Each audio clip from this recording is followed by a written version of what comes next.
All right, hello, and this is going to be my first astrology video. It's strategically timed for this new moon in Capricorn, happening tomorrow at 15 degrees.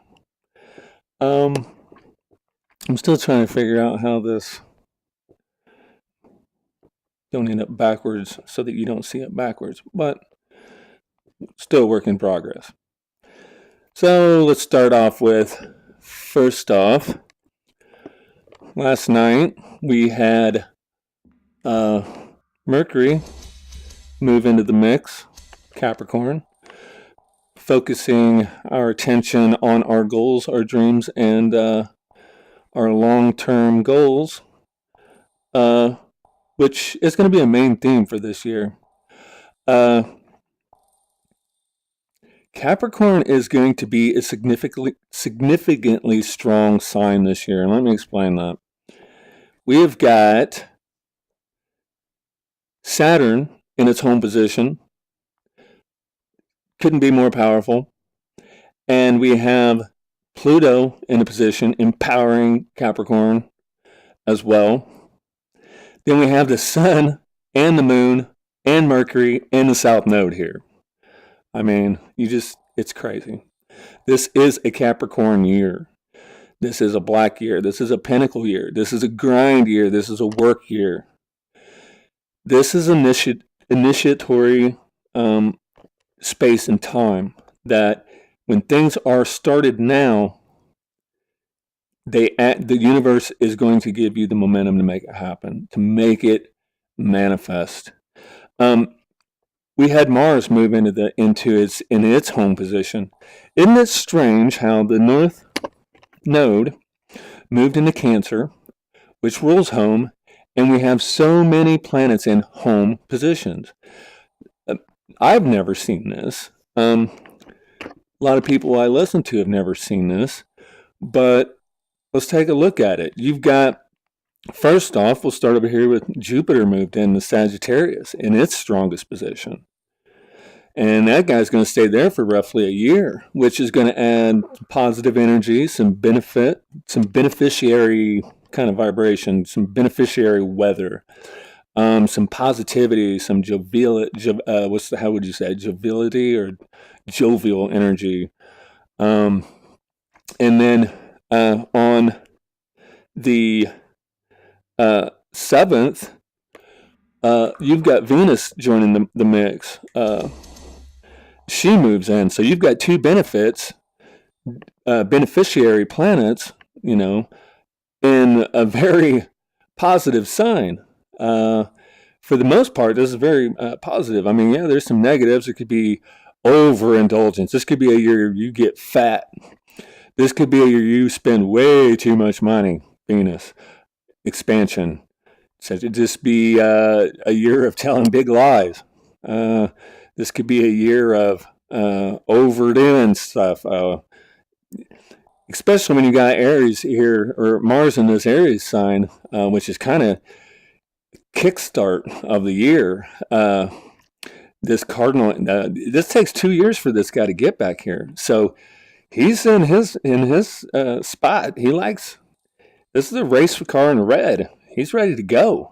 So is Capricorn. Capricorn's ready to go. He's throwing out those old patterns and paradigms that aren't working no more, and he's reforming the integrity of this sign. And it's no coincidence that the government shutdown is during all this, during a South Node in Capricorn and offline. I've always said that when the South Node goes in the sign kind of goes offline. It's kind of like being updated. All the old stuff is being thrown out so that to make room for the new stuff. And look at and Capricorn rules government. I mean, wow. And it's shining a light on that. It's illuminating this energy, this law, government, building stuff. And I mean, you got let's build the wall. I mean, you couldn't get more Saturn Capricorn if you tried. You can't make this shit up. But But anyway, that's going to be one of the main themes, and this is an ignition point. This is the kickstart. Boom. Shoot for the stars. Does it feel good? Draw that energy into the body and use that energy, that emotion to make it happen.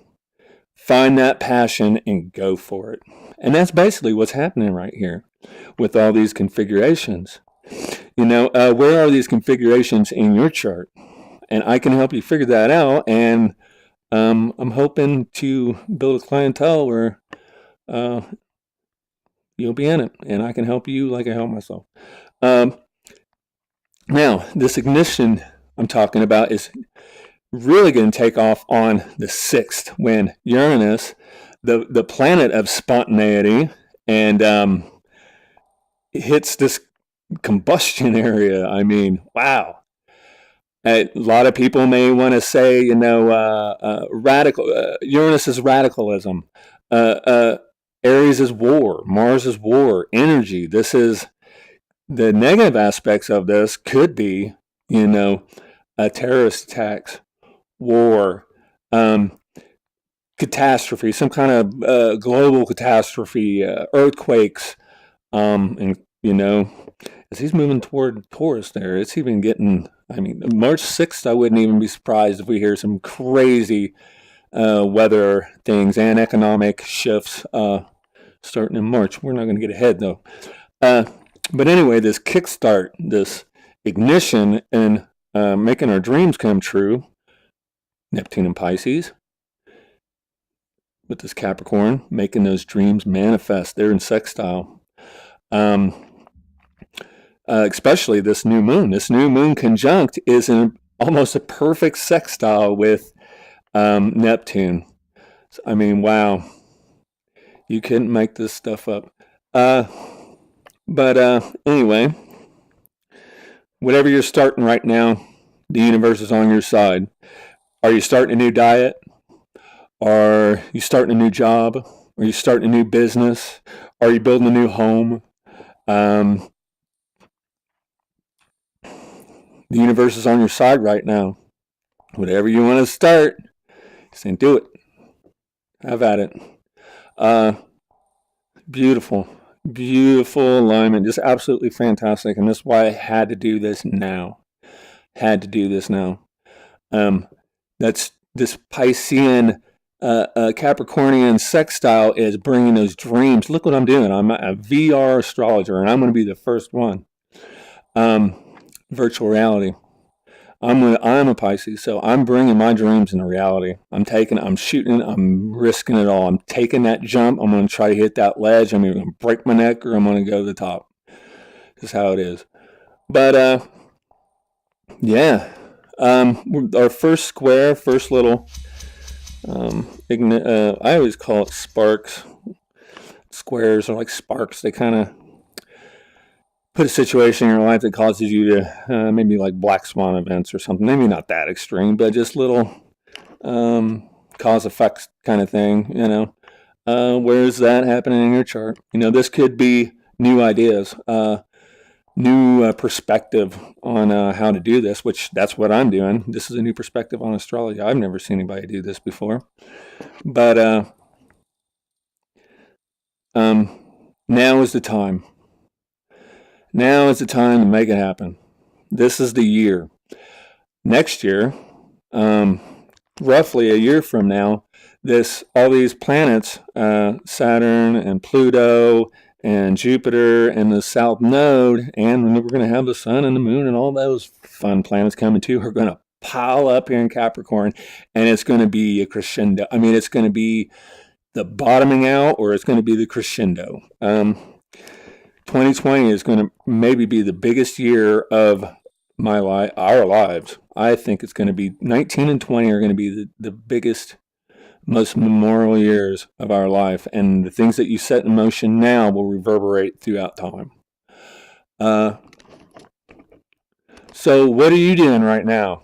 What are you starting this year? Those resolutions can happen this year. This is the year to make shit happen. Make it happen. And this is my like fifth recording, and I am so tired. I started off with a half hour recording, and I am just exhausted. I've been recording for 3 or 4 hours now, and I've been editing my what I'm saying, and I get halfway through something and fuck it up, and oh man, it's going to take some time. I've never done this professionally, but I feel like I can do this. I know I can do this. I've been doing this my whole life. Well, not my whole life, but you know what I mean. Um, I'm going to tie off here with uh, the sun on the 20th moving into the house of Aquarius. This is the first time for a while that the suns came through the house of Aquarius without that south node being there. Uh, he's not. He's in the furthest position from his home. Of Leo is his opposition is Aquarius, but opposites attract. You may find, especially after Uranus kicks in and kickstarts this Aries energy, and then ignites that Sagittarius energy, and with Venus in there as well. You may sure, I don't even know where I was going with that, but you may want a video game, or you might find a spontaneous charge to do things, and jump on it. You need to jump on it. Now, the thing about this, there's a suppression element here, and I'm going to focus on the square. And I'm not going to get into precision degrees and stuff, but Capricorn squares Aries. And so Capricorn is initiatory, but it's a slow, kind of calculated thing. It's kind of like, planning a trip or planning to go up a mountain, or, it's calculated and it's strategic and it's long term and it's slow and it's something that you just kind of grind at. Aries isn't like that. Aries is a race car. He don't care. It's just A, B, now. I want it. It's just, I want it. It's going to happen now. I ain't waiting. Impatience. And with Uranus there, this could get, and the influence of the Sagittarian energies. No, I'm playing with fire. That's all I'm saying is, Capricorn still has to keep it in check, keep it real. Stay calm. Capricorns are the cool signs. They're calculating, calm, collective. They not brash, headstrong. And pushy, bossy kind of. I'm going to make it happen. I'm going to make it happen, but we'll make it happen through planning and all that stuff, as rather as just brute force. I mean, there's some ignitions here. So those affected negatively by this, hold your tongue for a while. You could say some shit you don't mean. You could do some shit you don't mean. Watch fighting. You can have some major blowouts with this right here. Thank God we've got this grounding energy, this hugely grounding energy. And we need to draw from the emotion, that North Node in Capricorn. We need to draw from our emotions and build from that area and use the drive that we're, personalize that energy flow that's coming into us. One of the ways that I'm doing my charts, and I want to explain this chart here, is it's a hand-drawn VR chart. And if you look closely, on the inside, I have these crystals, and these are just the birthstones. And and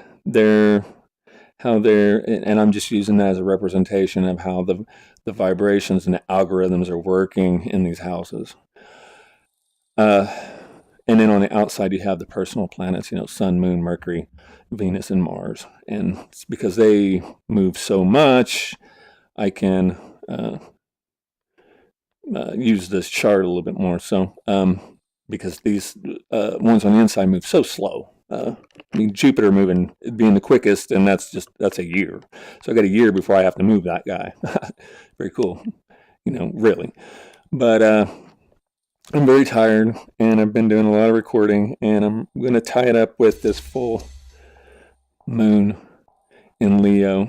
And it is going to be a full moon eclipse, a lunar eclipse, and it will be visible here in the Americas. I've seen one before, and they're very ominous. It is very creepy. Watching the sun or the moon black out. And this is going to be at 0 degrees Leo. This is another ignition, another fiery ignition of personal creativity and self expression. And it's going to illuminate that. And it's going to be an ending or a beginning, depending on you, of or purging or a,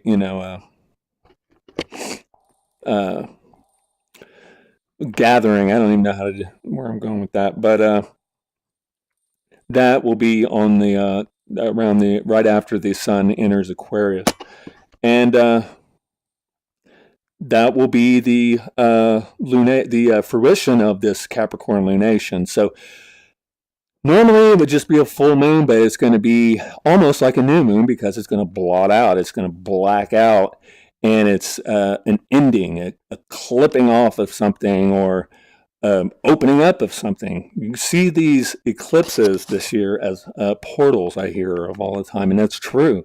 They are portals. They are opportunities. They're doorways in time, and we've been given one right now. And I'm going to get off here. I'm going to sign off. There's going to be more to come. I'm going to try to do new moon, full moon, and any other major aspects that come up until I get good enough with this and familiar enough with this that I can start doing personal readings and then eventually move into rising sign readings. This has pretty much just been an introduction. I've got into a little bit of it. I mean, there's definitely a lot more than just what I went through. There's so much going on in astrology, you just can't even, it's hard to keep up. And without making, 3-hour movie, it's just, I could go into one aspects of one dang planet for an hour probably.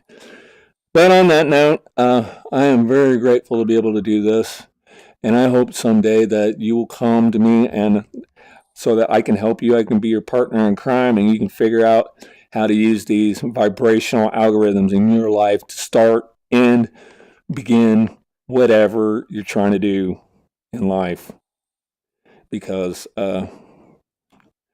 this is what makes me happy. So, and I got a lot of people that like to hear this stuff, and I just don't have the time to do it on one thing. So, go to my YouTube channel. There will be a free couple a month for free until I can build up enough to get a Patreon page, and then after that, we'll see what happens. But until then, thank you very much, and I'm going to sign off. This is Jeff Austin. Thank you so much.